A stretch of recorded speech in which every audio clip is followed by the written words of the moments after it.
Hi everyone. So I hope you're well. Thanks for tuning in. I just wanted to touch base and talk about surrendering to your beingness and what I mean by that, and how that can help you live a more authentic and heart-centered life. So I'm meaning when we say surrender to your beingness, it's like release yourself, relax yourself into the physical body, and then when we can relax the physical body, it's like the mind starts to relax. So I say this a lot in my yin classes. It's like you relax the physical body and then the mind will start to slow. And when the mind starts to slow, then you can allow your thoughts to slow down. And it's like you can then place them into your heart space, or allow them to dissolve into the beingness that you are, the truth that you are, this true essence, your divine nature.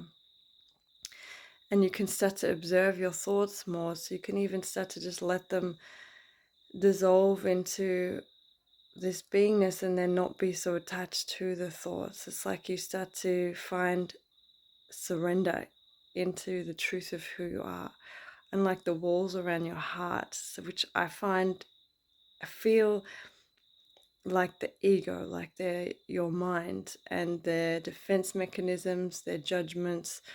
And it's these judgments that are holding and protecting ourselves from fears and outside world things that we deem as things to be scared about.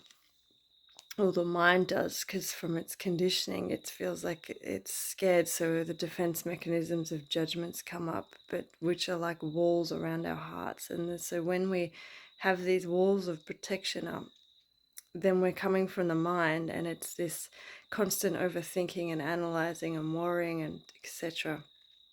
And it's like when we can find space to try to relax the physical body, then we can start to work with the mind.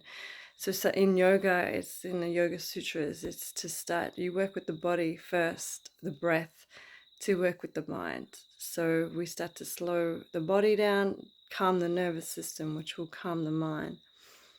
And then you can drop more into your heart space, into the truth of who you are. And you can even start to place your thoughts into this heart space and dissolve the attachment and the identification that you have with them. And I think Ramdas puts it in a nice way, like you are loving awareness. So it's like dissolving your thoughts into this awareness, this loving awareness that you are.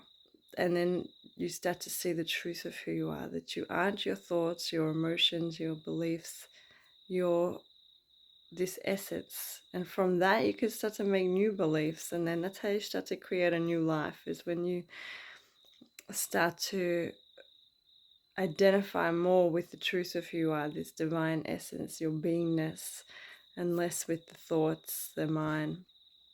So yeah, but it takes this kind of lowering down the walls of the heart, around the heart, the ego, the mind, and just surrendering into this heart space. And sometimes I think when I initially started doing this process of letting it's fierce, like the mind doesn't want to let go, and sometimes it felt like I was life and death letting go of this narrative.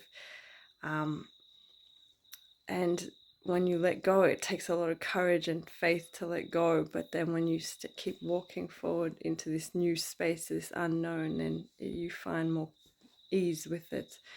But yeah, you have to keep letting go and have to keep having this courage to just keep forging forward on a path that you've got no idea where it's going. Taking a big leap of faith.